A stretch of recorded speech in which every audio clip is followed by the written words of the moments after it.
students. Today we'll start chapter number 5, Separation of Substances, part 3rd. In third lecture, we'll discuss about solution, type of solution, components of solution, some important examples and much more. तो ये बने रहिए मेरे साथ। आज देखते हैं आज का लेक्चर और सीखते हैं कुछ नया।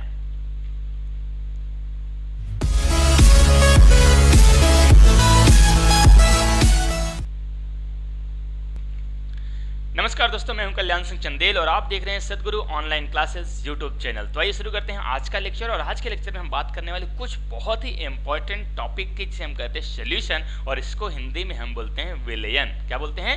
विलयन। तो विलयन क्या होता है? पर्टिकुलर अगर हम डिफिनीशन की बात करते हैं तो नॉर्मल तौर पे विलयन शब्द सुन के या सोल्यूशन शब्द सुन के हमें लगता है कोई भी चीज वाटर में डिसॉल्व की जाती है, वाटर का सोल्यूशन बनता है, दैट्स कॉल्ड सोल्यूशन या दैट्स कॉल्ड विलयन।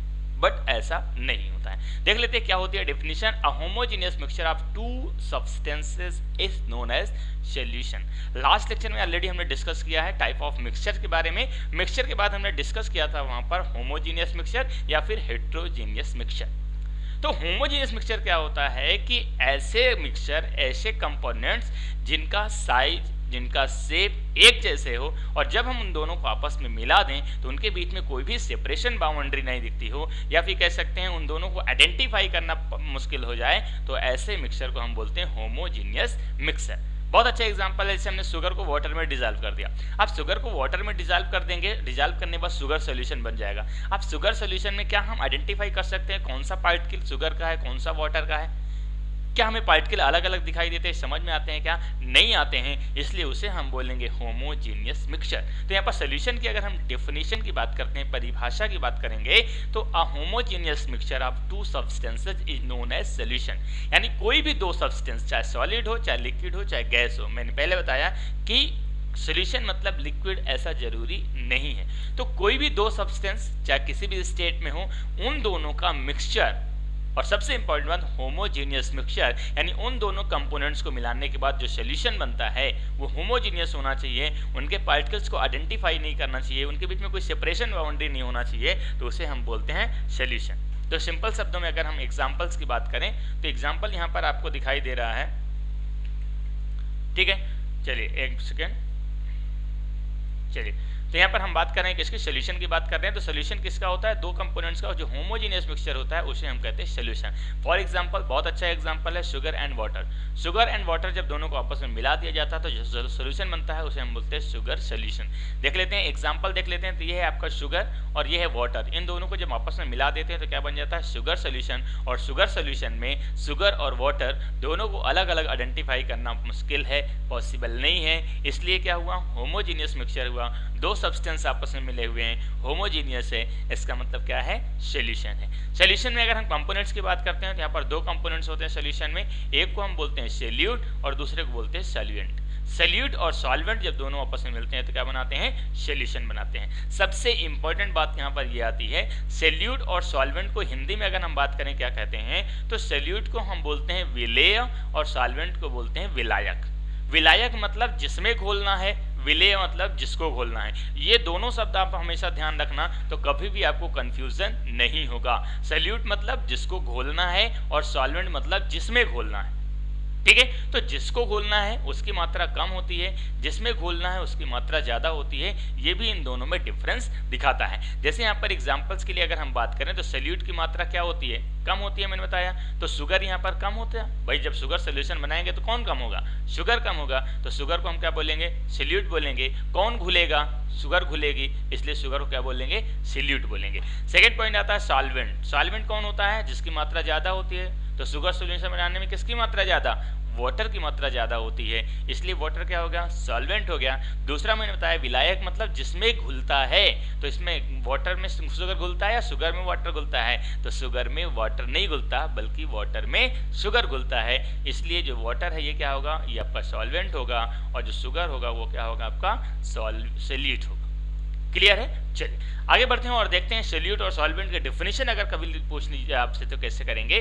तो सोल्यूट मतलब होता है the substances present in smaller quantity, यानी मिक्सचर में या सोल्यूशन में जो सब्सटेंस स्मॉलर क्वांटिटी यानी कम मात्रा में अवेलेबल होगा उसे हम क्या कहेंगे, उसे हम कहेंगे सोल्यूट। जैसे शुगर सोल्यूशन में शुगर क्या है, कम मात्रा में अवेलेबल है, इसलिए सोल्यूट किसे कहेंगे, शुगर को। दूसरा है आपका सॉल्वेंट। सॉल्वेंट क्या होता है कि the substance present in large quantity, यानी वो सब्सटेंस जो ज़्यादा मात्रा में अवेलेबल होता है in solution is called solvent, तो उसे सॉल्वेंट कहते हैं। जैसे शुगर सोल्यूशन में कौन ज़्यादा अवेलेबल है, कौन किसकी क्वांटिटी ज़्यादा है, वाटर की, तो वाटर क्या कहलाएगा, सॉल्वेंट कहलाएगा। ठीक है, यहाँ पर एक इंपॉर्टेंट बात आती है, water can dissolve large number of solvent, यानी जो वाटर होता है वो बहुत सारे सब्सटेंस को डिजॉल्व कर सकता है और इसलिए वाटर को क्या हम कहते हैं, therefore is called universal solvent. ये बहुत इंपॉर्टेंट क्वेश्चन है, हमेशा कॉम्पिटिटिव एग्जाम में पूछा जाता है, तो इसको विशेष तौर पे आप ध्यान रखेंगे कि जो वाटर होता है उसको हम क्या बोलते हैं, यूनिवर्सल सॉल्वेंट। ठीक है, अगर आप सारे वीडियो लेक्चर्स मेरे जो मैं अभी तैयार करके आपके सामने दे रहा हूँ तो कहीं से कहीं तक कोई भी क्वेश्चन नहीं आपसे छूटेगा, ये सारे क्वेश्चन आपसे पूछे जाएंगे और सारे क्वेश्चन आपको बहुत आसानी से मिल जाएंगे। ठीक है, चलिए आगे चलते हैं। अब हम बात करते हैं टाइप्स ऑफ सोल्यूशन की बात हम करें, सोल्यूशन कितने प्रकार के होते हैं, तो सबसे पहले ही मैंने बताया था सोल्यूशन मतलब लिक्विड ऐसा जरूरी नहीं है, बल्कि सॉलिड लिक्विड का सोल्यूशन हो सकता है, सॉलिड सॉलिड का सोल्यूशन हो सकता है, सॉलिड गैस का सोल्यूशन होता है, गैस लिक्विड का सोल्यूशन हो सकता है, लिक्विड गैस का सोल्यूशन हो सकता है, मतलब से कई सारे एग्जाम्पल डिस्क्राइब करता हूँ। तो अगर हम बात करते हैं, सबसे पहले हम कहते हैं हम सोल्यूट सॉलिड लेते हैं और लिक्विड सॉल्वेंट लेते हैं, तो सबसे अच्छा एग्जाम्पल है जो अभी हमने डिस्कस किया है का, तो शुगर सोल्यूशन होता है सॉलिड स्टेट में होता है, जब सॉल्वेंट किस स्टेट में होता है, लिक्विड स्टेट में, और जब दोनों को मिला देते हैं तो सोल्यूशन बन जाता है। एग्जांपल्स की बात करें तो मिनरल वाटर हो गया, आपका NaCl हो गया सोल्यूशन, शुगर सोल्यूशन हो गया, ये तीनों में क्या होता है कि जो सॉल्वेंट होता है वो लिक्विड स्टेट में होता है, जबकि जो सोल्यूट होता है वो किस में होता है, सॉलिड स्टेट में होता है। दूसरा है, अगर मान लेते हैं कि सोल्यूट और सॉल्वेंट दोनों सॉलिड स्टेट में हो, तो इसका कौन सा एग्जाम्पल है, तो इसका एग्जाम्पल आते हैं एलॉयस। जितने भी प्रकार के एलॉय होते हैं सच एज ब्रास हो गया, which is a solution of zinc and copper. जो ब्रास होता है वो किसका सोल्यूशन होता है, जिंक और कॉपर। जिंक और कॉपर दोनों अलग अलग कंपोनेंट्स होते हैं, लेकिन जब दोनों को आपस में मिक्स कर दिया जाता है तो होमोजीनियस बना लेते हैं। ब्रास को देख के आप नहीं बता सकते हैं कौन सा कॉपर का पार्टिकल है या कौन सा जिंक का पार्टिकल है, तो होमोजीनियस सोल्यूशन बनाया मतलब क्या है, सोल्यूशन है। और चूंकि यहाँ पर सॉल्वेंट और सोल्यूट दोनों क्या है, सॉलिड स्टेट में है, इसलिए ये कैसा हो गया, सॉलिड सोल्यूशन। क्लियर है, तो जितने भी प्रकार के एलॉय आएंगे वो सभी इसी कैटेगरी में रखे जाएंगे। अगला देख लेते हैं, अगला आपका है सोल्यूट आपका लिक्विड स्टेट में है और सॉल्वेंट सॉलिड स्टेट में है, मतलब लिक्विड जो है वो कम मात्रा में है और सॉलिड ज़्यादा मात्रा में है। इसका अगर एग्जांपल्स की बात करेंगे तो आपका डेंटल एमलगम जो डॉक्टर यूज़ करते हैं, एमलगम यूज़ करते हैं, उसमें क्या होता है, सॉलिड ज़्यादा होता है, लिक्विड कम होता है। या मरकरी इन सिल्वर, मरकरी मतलब होता है Hg, पारा जो होता है, अगर सिल्वर के साथ मिक्स करते हैं तो सिल्वर क्या होता है, सॉलिड स्टेट में होता है, जबकि मरकरी क्या होता है, लिक्विड स्टेट में होता है। मरकरी की मात्रा कम होती है, सिल्वर की मात्रा ज़्यादा होती है, तो इस तरह का जो सोल्यूशन बनता है वो लिक्विड सॉलिड सोल्यूशन कहलाएगा। ठीक है, चलिए आइए देख लेते हैं नेक्स्ट एग्जांपल है अपना लिक्विड सोल्यूशन, यानी सोल्यूट और सॉल्वेंट दोनों लिक्विड स्टेट में है। उसका एग्जांपल आपका कौन सा होता है, तो इसमें आपका एथिलीन ग्लिसरॉल होता है और उसको वाटर में जब डिजॉल्व करते हैं तो वाटर आपका लिक्विड स्टेट में है, एथिलीन ग्लिसरॉल लिक्विड स्टेट में है। एथिलीन ग्लिसरॉल है वो लिक्विड स्टेट में है बट कम क्वांटिटी में, इसलिए सोल्यूट है, वाटर ज़्यादा क्वांटिटी में इसलिए सॉल्वेंट है। दूसरा acetic acid in water, acetic acid मतलब विनेगर को यदि वाटर में डिजॉल्व करेंगे तो आपका क्या होगा, तो भी आप लिक्विड सोल्यूशन माना जाएगा। नेक्स्ट एग्जांपल आपका है gas solid solution, gas solid यानी जो आपका लिक्विड है, नहीं सॉरी, जो आपका गैस है वो सोल्यूट है, सॉलिड है, सॉल्वेंट है, यानी सॉलिड की मात्रा ज़्यादा है, गैस की मात्रा कम है। तो इसका एग्जांपल होता है hydrogen gas in palladium. Hydrogen gas जब पैलेडियम मेटल में मिक्स की जाती है तो पैलेडियम आपका मेटल है, सॉलिड स्टेट में है, जबकि हाइड्रोजन किस स्टेट में है, गैसियस स्टेट में होता है। नेक्स्ट आपका एग्जांपल है गैस लिक्विड सॉल्यूशन, यानी आपका जो सोल्यूट है वो गैस में है, जो सॉल्वेंट है वो लिक्विड में है, जैसे CO2 in water. CO2 in water जैसे कोल्ड ड्रिंक होते हैं, जितने भी कोल्ड ड्रिंक्स वगैरह होती हैं उसमें कार्बन डाइऑक्साइड गैस मिक्स की जाती है और कार्बन डाइऑक्साइड कम क्वांटिटी में होती है, इसलिए सोल्यूट कहलाएगा। वाटर में डिजॉल्व होती है तो वाटर सॉल्वेंट कहलाएगा। या फिर इसी तरह अमोनिया सोल्यूशन भी होता है। अमोनिया आपके NH3 होती है, वो गैस होती है, जब वाटर में डिजॉल्व की जाती है तो अमोनिया सोल्यूशन बना देता है। तो ये आपका कैसा हो गया, गैस लिक्विड सोल्यूशन। नेक्स्ट है आपका गैस गैस सोल्यूशन, यानी सोल्यूट भी गैस और सॉल्वेंट भी गैस होती है। तो ऐसा मिक्सचर होता है एयर। सबसे अच्छा एग्जांपल होता है एयर। एयर में कई सारी गैसेस अवेलेबल होती हैं, कुछ कम मात्रा में होती है, कुछ ज़्यादा मात्रा में होती है। जो कम मात्रा में गैस होती है उसको हम सोल्यूट कहेंगे, जो ज़्यादा मात्रा में होती है उसको सॉल्वेंट कहेंगे। अब गैस जो आपकी एयर है, एयर में क्या हम सेपरेशन बाउंड्री बता सकते हैं क्या, which one is nitrogen, which one is oxygen, which one is carbon dioxide, या उनके बीच कोई सेपरेशन बाउंड्री होती है क्या?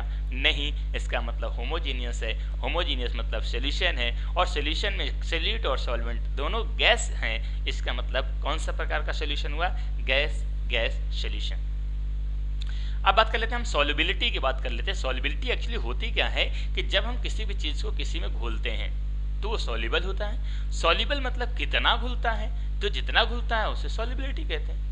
सिंपल सी बात। तो maximum amount of solute then can be dissolve. Maximum amount of solute यानी सोल्यूट की अधिकतम मात्रा जितनी हम घोल सकते हैं, किसमें, 100 ml ऑफ सॉल्वेंट। ये यहाँ पर इंपॉर्टेंट है कि 100 ml सॉल्वेंट में 100 ml सॉल्वेंट में सोल्यूट की मैक्सिमम क्वांटिटी जितना डिसॉल्व की जा सकती है उसे हम क्या बोलते हैं, सॉल्युबिलिटी कहते हैं। और इसको कैसे एक्सप्रेस करते हैं, इन ग्राम प्रति 100 ml।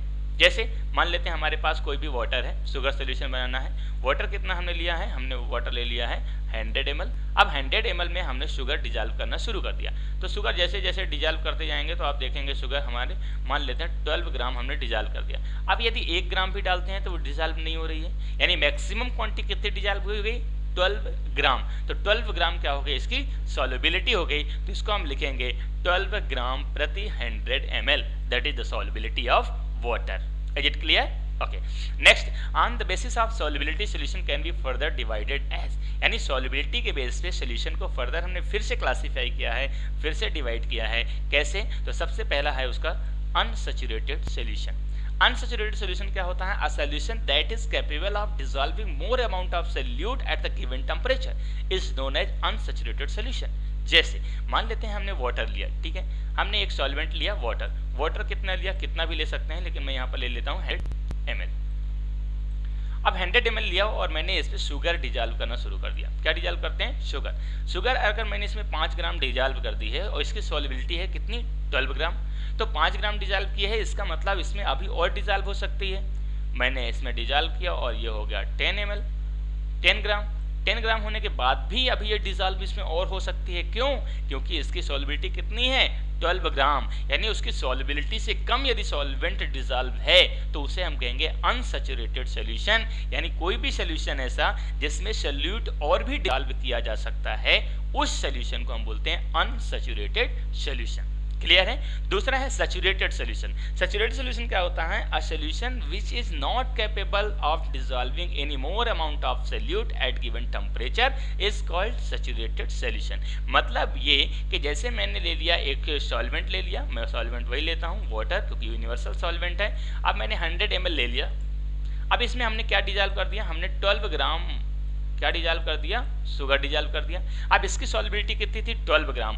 12 ग्राम डिजॉल्व करने के बाद मैक्सिमम क्वांटिटी 12 ग्राम डिजॉल्व करने के बाद अगर एक भी पार्टिकल आप शुगर डालेंगे तो वो डिजॉल्व नहीं होगी, क्योंकि उसकी सॉल्युबिलिटी कितनी है, 12 ग्राम। और एक भी कण अगर आप उसमें डालेंगे तो घुलेगी नहीं। तो जब नहीं घुलेगी तो इसका मतलब क्या हो गया, सोल्यूशन सैचुरेटेड सोल्यूशन हो गया। मतलब ऐसा सोल्यूशन जिसमें सोल्यूट की एक भी पार्टिकल डिजॉल्व ना हो सके उसे हम क्या बोलेंगे, सैचुरेटेड सोल्यूशन। तो ये दोनों में डिफरेंस है, यानी अनसैचुरेटेड में और सोल्यूट डिजॉल्व किया जा सके तो सैचुरेटेड है, अनसैचुरेटेड है, और अगर और सोल्यूट डिजॉल्व ना किया जा सके तो क्या है आपका, सैचुरेटेड सोल्यूशन। क्लियर है? ओके।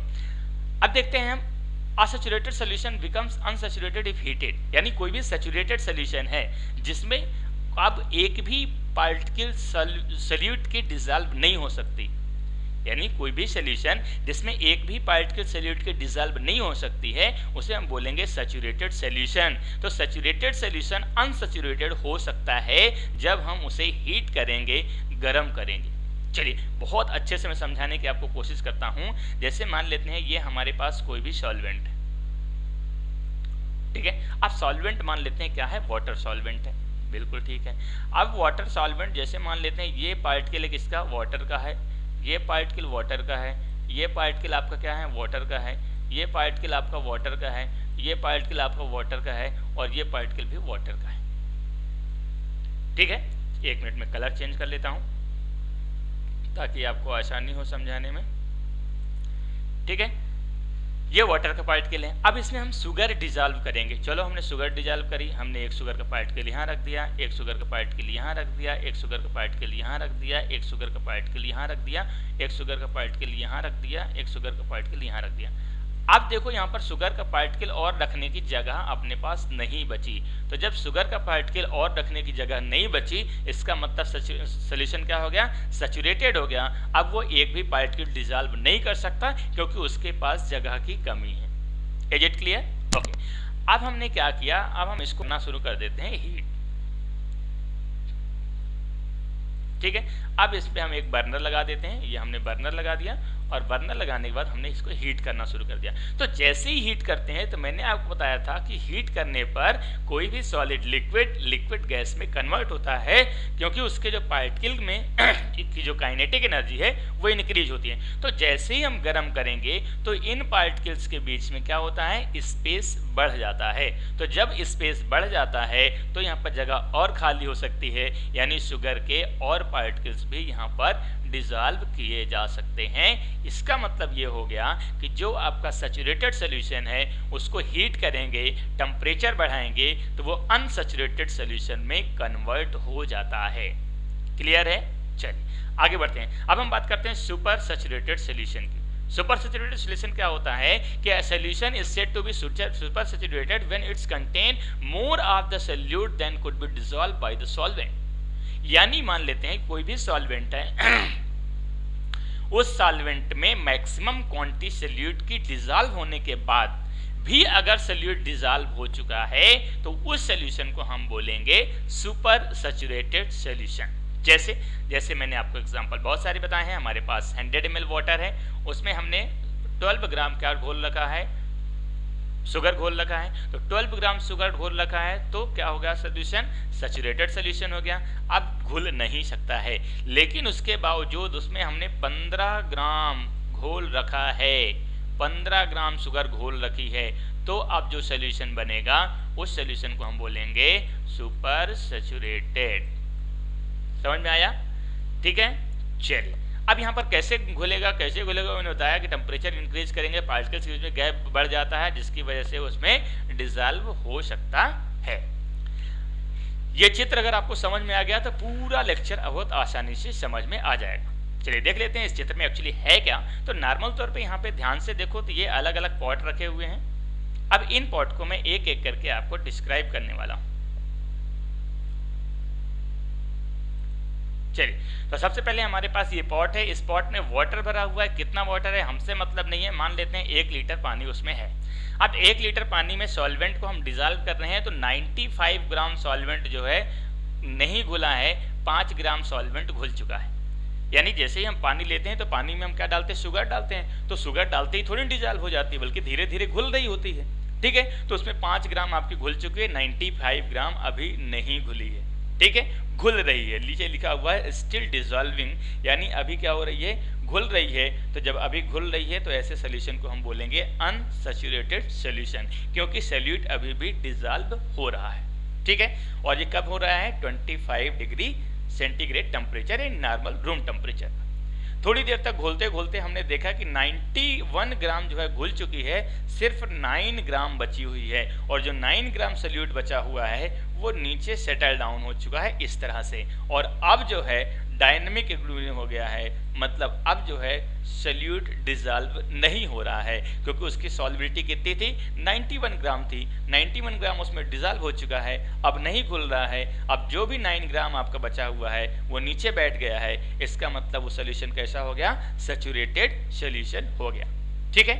थर्ड स्टेप में हमने क्या किया, यहाँ पर ये हीट का सिंबल होता है, हमने उस सोल्यूशन को हीट करना शुरू कर दिया, गर्म करना शुरू कर दिया। ठीक है। तो जैसे ही हम हीट करेंगे, गर्म करेंगे, तो क्या होगा, तो यहाँ पर जो 9 ग्राम आपका सॉल्यूट बचा हुआ था हीट करने पर वो भी डिसॉल्व हो गया और पूरा का पूरा 100 ग्राम सॉल्वेंट डिसॉल्व हो गया। ठीक है। लेकिन टेम्परेचर अब 25 से कितना हो गया, 50 डिग्री सेंटीग्रेड, और जितना भी उसमें सॉल्वेंट था, सॉल्यूट था, वो क्या हो गया, डिसॉल्व हो गया, घुल गया। बहुत अच्छे। फिर हमने उसको धीरे धीरे क्या कर दिया, ठंडा कर दिया, कूल कर दिया, ठंडा कर दिया। ठंडा करने पर भी 100 ग्राम डिसॉल्व है। ठीक है। लेकिन उसकी सॉल्युबिलिटी कितनी थी, 91 ग्राम, लेकिन अभी कितना डिसॉल्व है, 100 ग्राम। तो इस तरह के सॉल्यूशन को हम बोलेंगे सुपर सैचुरेटेड सॉल्यूशन। ठीक है। थोड़ी देर रखा रहने देते हैं, फिर क्या होता है, प्रेसिपिटेट फॉर्म होने लगता है। जो ज़्यादा मात्रा में आपने घोल दी है 9 ग्राम, वो फिर से प्रेसिपिटेट के रूप में नीचे जमने लगता है। और जब ये फिर से नीचे जम जाएगा, क्योंकि जितना आपका सैचुरेटेड सोल्यूशन होता है, यानी ये वाला चित्र अगर आप ध्यान से देखोगे तो वही हो जाता है, यानी फिर से सैचुरेटेड सोल्यूशन में कन्वर्ट हो जाता है। तो इस तरह से हम बोल सकते हैं कौन सा सैचुरेटेड है, कौन सा अनसैचुरेटेड है और कौन सा सुपर सैचुरेटेड सोल्यूशन कहा जाएगा। ठीक है। चलिए अब हम बात कर लेते हैं effect of temperature on solubility, यानी टेम्परेचर का सॉल्युबिलिटी पर क्या फर्क पड़ता है। तो solubility increase with increase in temperature, यानी टेम्परेचर बढ़ाने पर सॉल्युबिलिटी क्या होती है, इंक्रीज होती है, बढ़ती है। A given amount of solute dissolve more quickly in hot solvent than a cold solvent. For example sugar dissolve very fast in hot water than cold water. बहुत अच्छा एग्जाम्पल है, बहुत अच्छे से मैंने भी आपको समझाया भी है कि कोई भी लिक्विड है, जब हम उसको गर्म करते हैं तो उनके पार्टिकल के बीच में स्पेस बढ़ता है। तो जब पार्टिकल के बीच में स्पेस बढ़ेगा तो सॉल्यूट और ज़्यादा डिसॉल्व हो जाएगा। जब सॉल्यूट और ज़्यादा डिसॉल्व हो रहा है मतलब सॉल्युबिलिटी बढ़ रही है। तो टेम्परेचर इंक्रीज करने पर सॉल्युबिलिटी बढ़ती है। जैसे आप गर्म पानी में, या आप मतलब एक्सपेरिमेंट कर सकते हैं। एक्सपेरिमेंट कैसे करना है, 2 ग्लास लेना है, एक में फ्रिज से ला के ठंडा पानी लेना है, एक में गर्म पानी लेना है। अब दोनों में एक चम्मच शुगर डालना है, दोनों को एक साथ चम्मच से डिसॉल्व करना है। आप देखेंगे कि जो गर्म पानी होगा वो बहुत आसानी से बहुत जल्दी डिसॉल्व हो जाएगा, और जो ठंडा पानी है वो धीरे धीरे डिसॉल्व हो जाएगा। क्यों? क्योंकि टेम्परेचर बढ़ाने पे सॉल्युबिलिटी बढ़ती है। तो ये एक्सपेरिमेंट आपको बता देगा कि what is the effect of temperature in the solubility. ठीक है। तो उम्मीद है आपको ये लेक्चर समझ में आया होगा। ये लास्ट लेक्चर था इस चैप्टर का। First lecture, third lecture, second lecture, 3 lecture हमने कंप्लीट किए। तीनों लेक्चर की डिस्क्रिप्शन में लिंक हुई है, अगर आपने अभी तक वीडियो नहीं देखा है तो जाके देख लीजिए। और अगर आप हमारे चैनल में नए हैं, चैनल को सब्सक्राइब नहीं किया तो चैनल को सब्सक्राइब कीजिए, और नीचे जो बेल आइकन है उसको प्रेस करना ना भूलें, क्योंकि जैसे ही वीडियो हम अपलोड करेंगे तो नोटिफिकेशन में आपके पास मिल जाएगा, आपको सर्च करने की जरूरत नहीं पड़ेगी। तो thanks for watching this video.